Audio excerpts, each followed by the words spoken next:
Hey, welcome back to my channel. My name, for those of you who don't know yet, is Harmony, and this channel is a behind-the-scenes view of my journey in illustration. And I thought it would be a really good point of time now where the air is getting a little crisper and really summer is coming to a close, that I look at what I've achieved so far this year and I kind of show you what I've been up to. I think it's really easy to get down on yourself and think progress is slow or you haven't done a lot, but when I look at everything over multiple months, I can see areas that have been going incredibly well and just kind of have a summary of all the effort and all the learning that I've been through.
So we're in September 2020 now. The air is just starting to get a little crisp, a little cooler.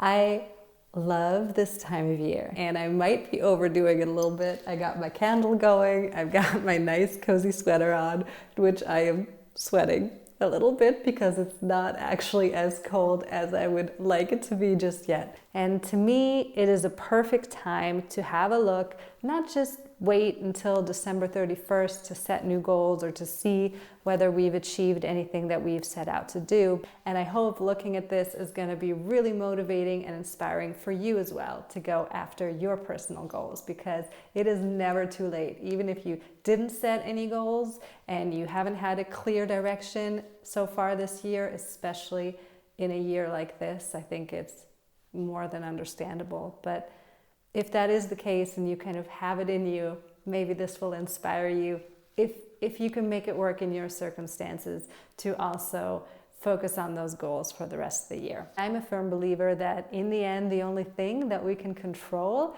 is the effort. How much time we put in, how much effort we put in, how much we try to learn, how much we try to apply ourselves. All of that is really all you can do. If you stay focused on that, we don't have control over the outcomes in a lot of these illustration goals or in a lot of the other goals in your life. But what we can control is what we put in. You don't know how long things take to achieve, but you're there. Like for me, I'm here at this desk every weekend and I put in a solid 12 plus hours. Yeah. If not more, every week, and I improve, and even if it's slow, I know I'm here and I'm doing what I can, and I think that is something to be immensely focused and proud of. I'll link to my other video that talks about great illustration resources, but also gives a view for the illustration topic or almost any other topic, any other goal that you're trying to pursue. It gives you a book recommendation at the end of that video, so I will link to that. Make sure you check it out because that has really helped me and I can see it in this year. I can see it in the results. All right, so right at the beginning of the year, I worked on, let me move this little guy, this character sheet. I really wanted to get into the practice of creating a character sheet for illustration, especially picture book illustration. So basically what that is you are trying to prove for portfolio purposes that you are able to draw the same character with multiple facial expressions and in multiple poses, so moving the body.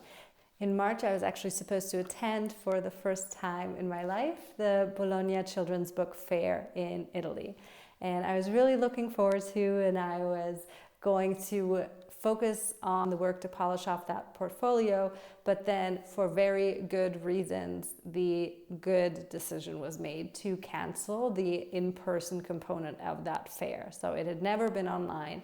Now the organizers did an incredible job to later move some of the parts online. I was so fortunate that I was able to participate in the 24-hour marathon. Now what that was that for 24 hours around the world, there were different art directors, editors, illustrators, agents, and so forth that would review a certain number of individuals per hour. And you had about 5 minutes with them. So you sent your portfolio in advance and then you did kind of like a Zoom type of session with this person. And I was able to have this opportunity for a portfolio review, and it was magical.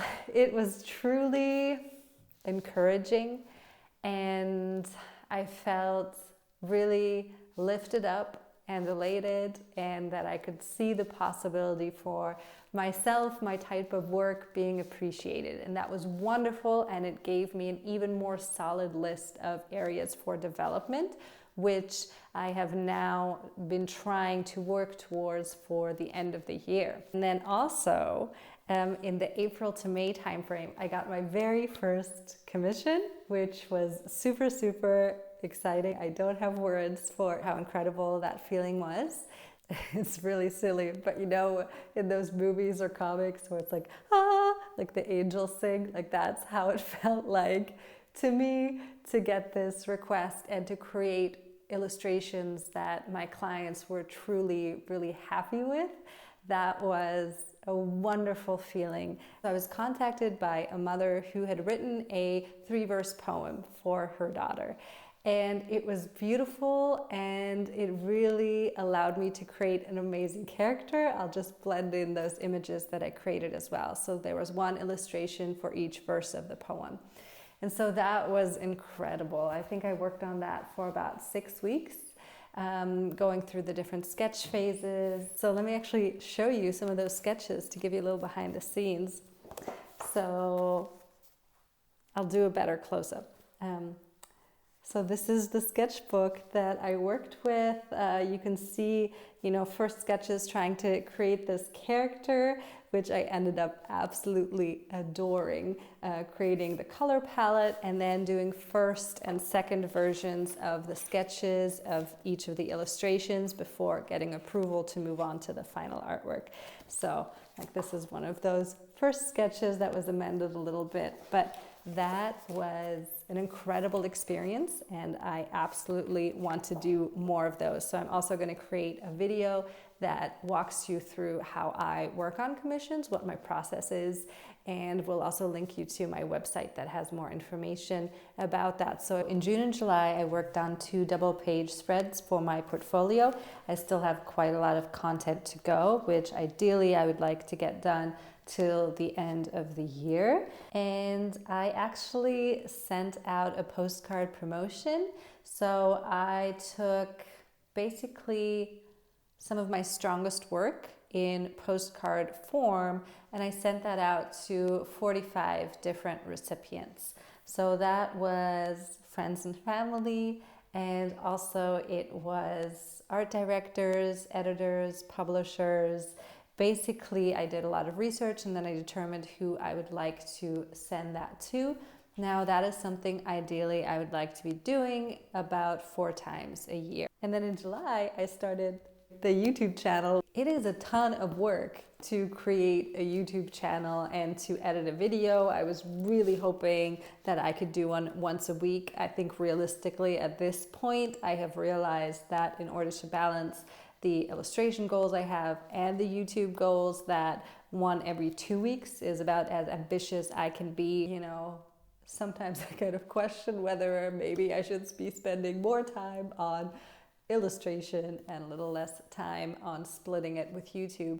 But long term, I want to take you on this journey with me. So that's something that I've done and I'm actually really proud of, because it is, I have to admit, it's scary putting yourself out there and opening yourself up. June and July, I did the postcard promotion, double-page spreads.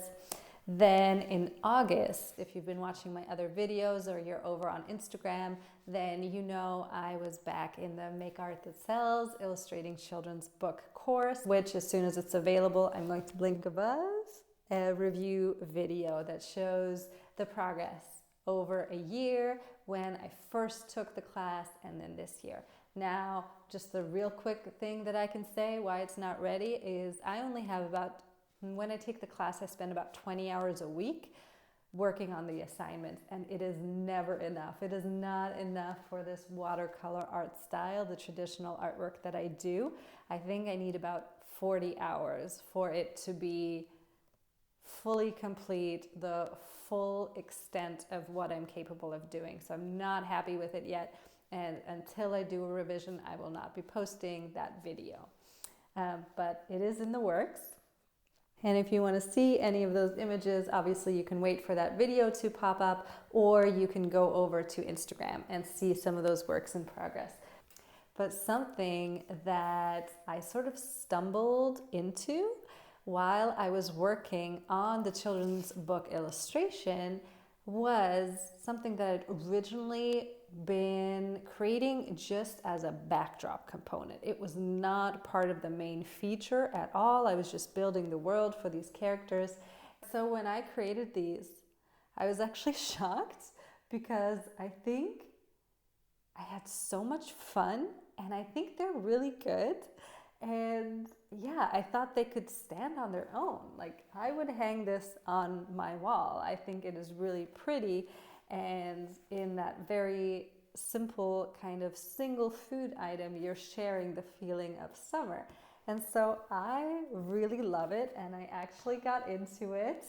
So now I'm also doing these, and I don't know if this is something that I'm going to create posters or postcards off of, or if this is something that I might be looking at the editorial, like food magazine, recipe kind of illustration. But for now, I'm going with it and I'm loving doing that as well. All right, so between the Make Art That Sells picture book illustration course And the additional food type of illustration, that is August. And then there is something else that I have been doing over the course of the year. It was actually a goal in 2019. I was barely reading at all, and it was a real big goal of mine to start reading again.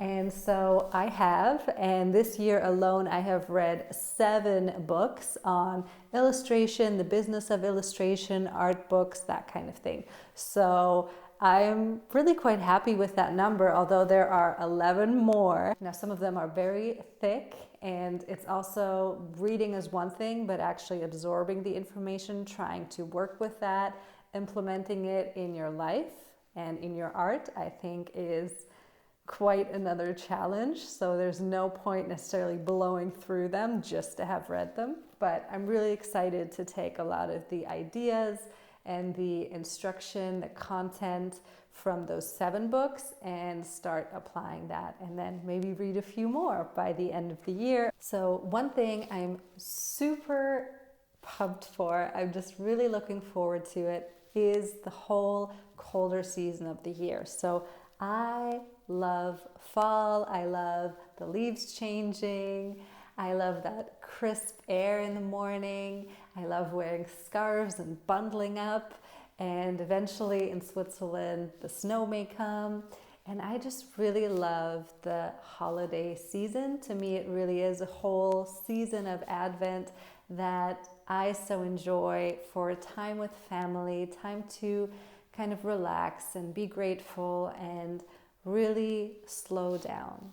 And so I just can't wait what I have planned. It's very ambitious. I don't know if I'm going to get this done, but I'm already working on the plan now in September to make sure somehow I do get it done for you, which is I would love to do Vlogmas. So an illustration Vlogmas, if you haven't heard of it before, Vlogmas is the combination of vlog and Christmas.